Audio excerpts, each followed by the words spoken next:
Greetings from the VC Andrews Critiquer. Have any of you read a little book called Lord of the Flies? A lot of people have read the book for their high school English class, myself included, but for those who haven't, here's a quick recap. A group of schoolboys get stranded on an island when their plane is bombed and the pilot is killed. The oldest boy, Ralph, soon takes charge and tries to create a peaceful and orderly society for the boys to live in until they're rescued. But all hell breaks loose when Ralph's second-in-command, Jack, insists they have to prioritize survival over rescue and must take a more savage and less civilized approach to it. More and more of the boys start going over to Jack's side until Ralph's left at the mercy of his savage former friends. Out of all the books I had to read for English class in high school, this was probably my favorite, and I'm sure it was for a lot of you who read it as well. And that makes sense. It has complex characters, legit drama, clever allegories, and even a bit of humor sprinkled here and there. The story's been referenced and parodied countless times in pop culture, but only two direct adaptations have been made, one in 1963 and the other in 1990. But of course, we have to ask which one better captures William Golding's tale of how easily society can collapse from conflicting interests. We'll all be taking the conch shell so I can voice my opinion on that for you guys. This is Old vs. New, Lord of the Flies.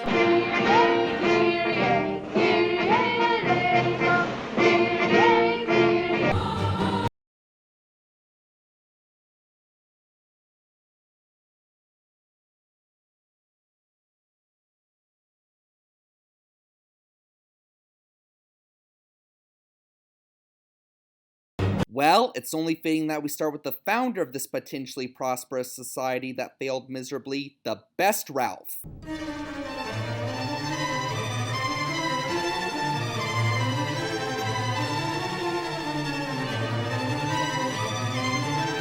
I think we've all had a time in our life where we wanted to do our best at something, but our peers just won't work with us and the whole thing comes crumbling down. That makes Ralph such a relatable protagonist, and picking out which film captures him more effectively all the more difficult. That and the fact that not only are the performances of both James Aubrey and Belshazzar Getty very good, but they're also very similar. Both are generally nice kids and want what's best for the other castaways, but if you give either of them crap, they will really let you have it. But there are definitely some key differences though. In the original, Ralph's just one of many boys being evacuated from boarding school because of the Cold War and has never had any prior experience with being a leader. In the 1990 film, the boys are coming home from military school, where Ralph was their senior cadet, so he's already had a good amount of leadership experience with these guys. So with that said, you'd think this Ralph would seem like the more natural leader, while the original would seem more like the everyman forced into his role of leadership. But no, it's ironically backwards. James Aubrey seems much more confident and in control when he's leading the other boys, even willing to scout ahead of them for danger on many occasions. Hell, it was this Ralph who organized everyone together when they first arrived on the island. Belshazzar Getty, on the other hand, seems a lot more like a regular kid taking on leadership for the very first time. I mean, he definitely has some leadership qualities to him, but you can see his stress from being the head honcho more here, and he just seems a little bit meeker compared to the original. And again, that's very ironic because he supposedly has already had tons of prior leadership experience, but if you were never told that, you probably never would have guessed it. But this Ralph does seem a little kinder. For one thing, he isn't the one who reveals Piggy's nickname to the group. Instead, it's Sam and Eric, and more importantly, he does not have any part with the killing of Simon. Yeah, this part in the original never really felt all that natural to me.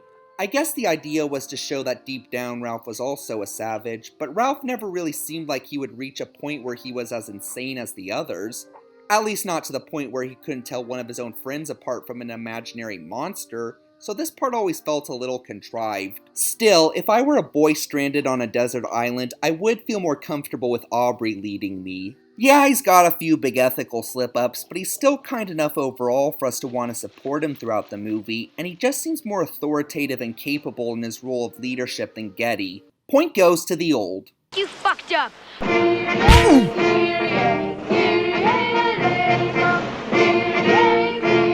With every society that collapses, there's always someone responsible. A spanner in the works of your perfect vision that wants to do everything the wrong way and bring all of your hard work down. And we'll be looking at our perpetrator with Best Jack.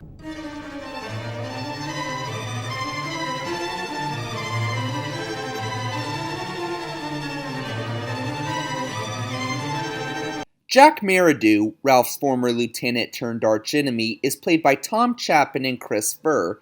Both portray the character as a condescending asshole, but in pretty different ways. The original Jack starts out as an upper-class British snob who initially tries to do good before his narcissism and growing lust for savagery leads to him revolting. The new Jack, on the other hand, is revealed to have been sent to military school for auto theft, implying that he might have had a past as a juvenile delinquent. And his old violent tendencies are resurfacing from hunting animals and the lack of adult authorities on the island. And in my personal opinion, this seems like a little more plausible reason for losing one's sanity. Yeah, Chapin's Jack just seems so refined and uptight, I find it kind of hard to buy that he'd revert to such a savage lifestyle. At least in such a short period of time. But since Furr's Jack is implied to have a criminal past, it makes more sense that this change would happen so quickly. Old habits die hard, and sometimes come back even worse. Yeah, as cruel as the original Savage Jack is, this Savage Jack is so ruthless and cold-blooded, he might have been better off as a delinquent. Just look at this guy, there's literally no love or empathy in his eyes at all. Even his only somewhat cruel self at the very beginning seems nastier in this version. Like, compare the scenes in both movies where he first insults Piggy. You're talking too much. Shut up, fatty. What we don't need around here is you, shitbrain. I guess the last big thing to talk about with this guy is his relationship with Ralph in both movies. In the original, Ralph and Jack have only just met each other and aren't crazy about one another, but they get along okay until Jack goes nuts. In the remake, Jack was already Ralph's second in command as the second highest ranking cadet in the academy. Well, okay, technically it was third, but who cares? And based on how they interact in the first part of the film, it seems like they both had a good relationship with one another, which makes it all the more sad when you see where it ends up. So, tough call, but I am going to go with the new adaptation. Besides having a bit more depth, a former juvenile delinquent with military training that goes savage is just a little more menacing than an uptight aristocrat that goes savage. Point goes to the new. You're talking too much.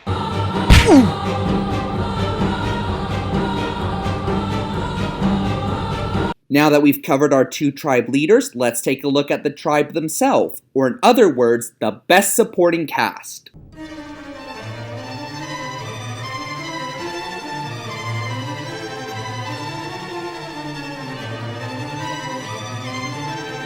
A pretty hard choice because there's a lot of good performances from these boys.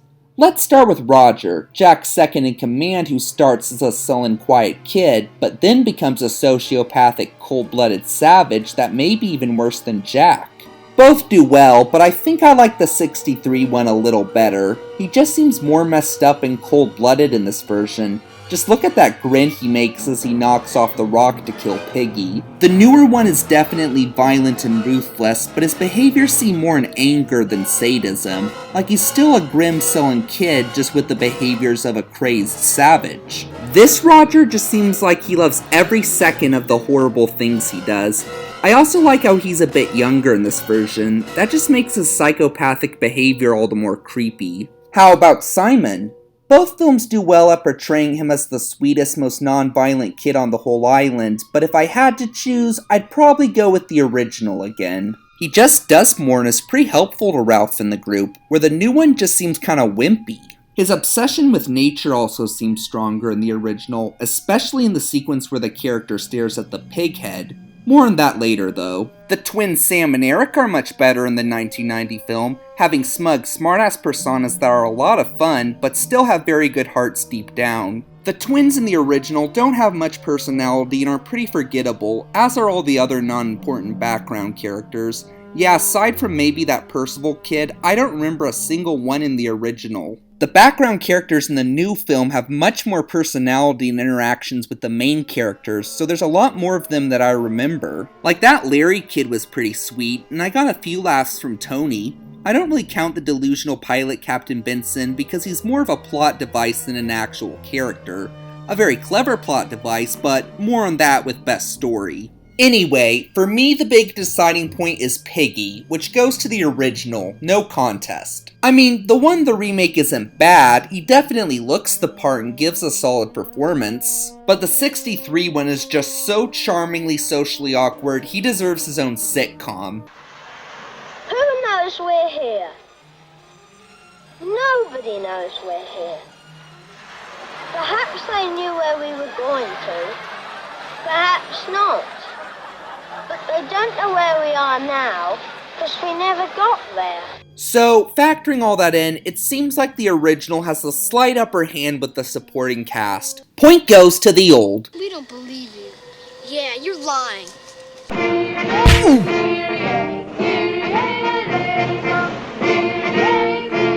When you're telling a story about a civilization on a tropical island that gives way to savagery, you need some good imagery to show it. So let's look at which film did it better with Best Visuals.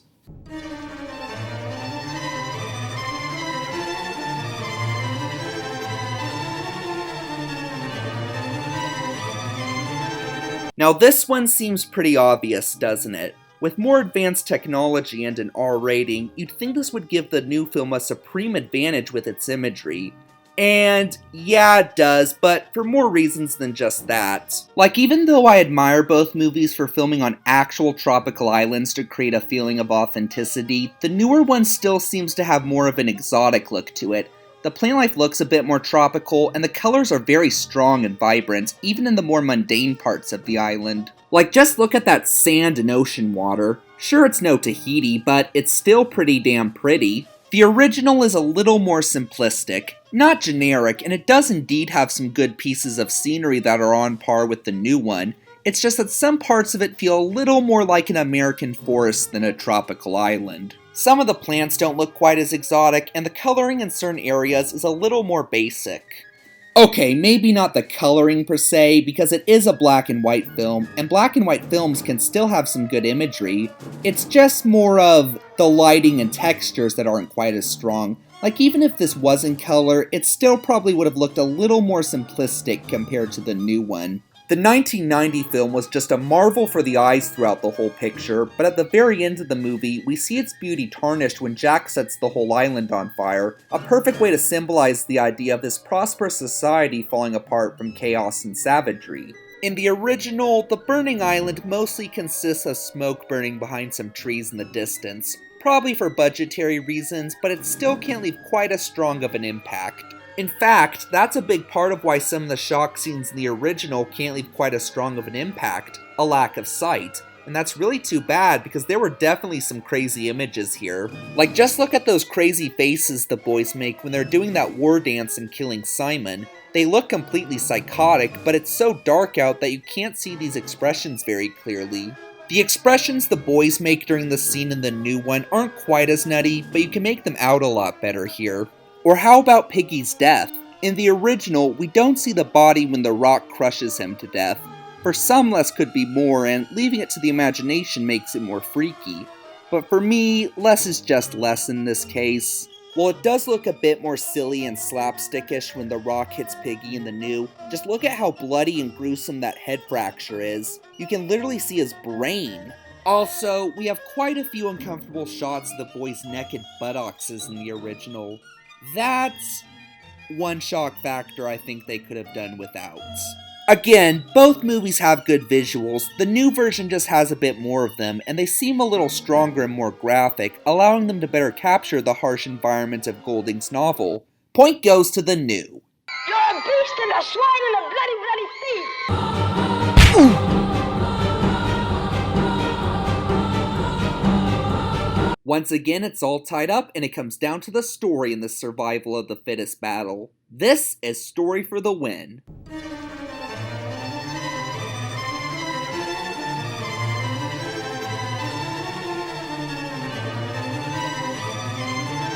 Let's start with the two biggest problems that people seem to have with the 1990 film.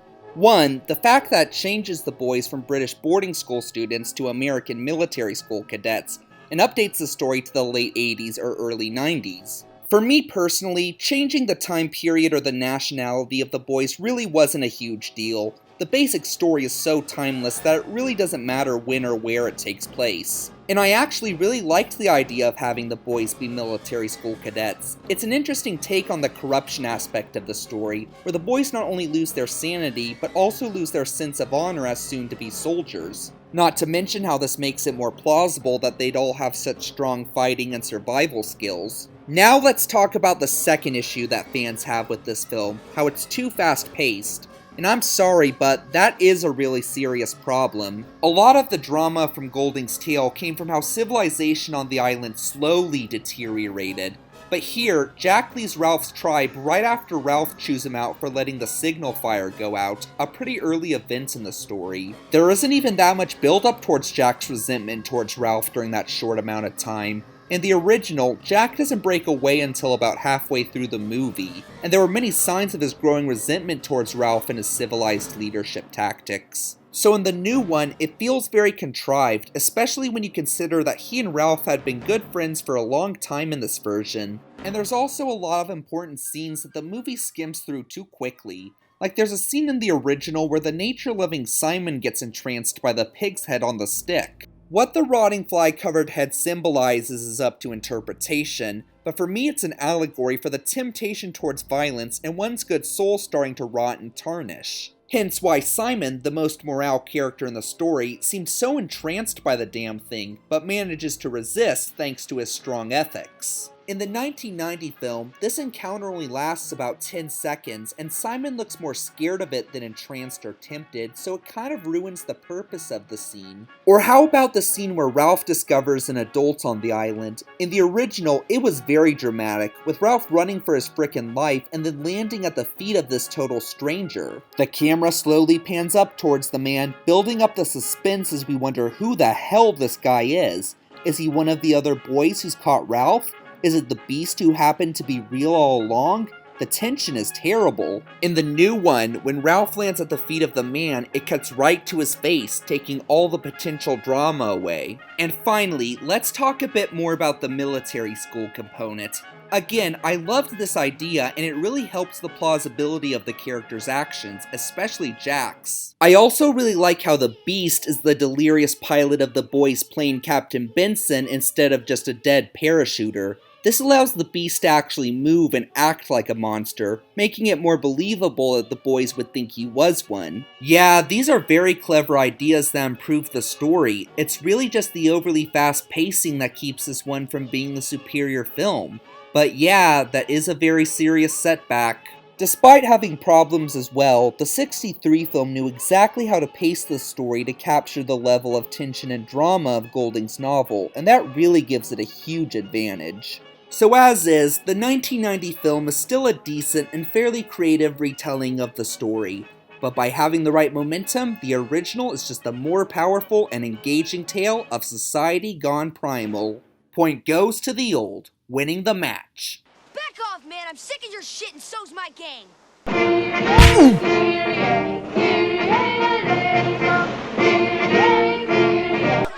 By the way, I'm aware at the start of the video I mistakenly said the pilot was dead both movies when he was alive in the new one, so don't bother pointing that out.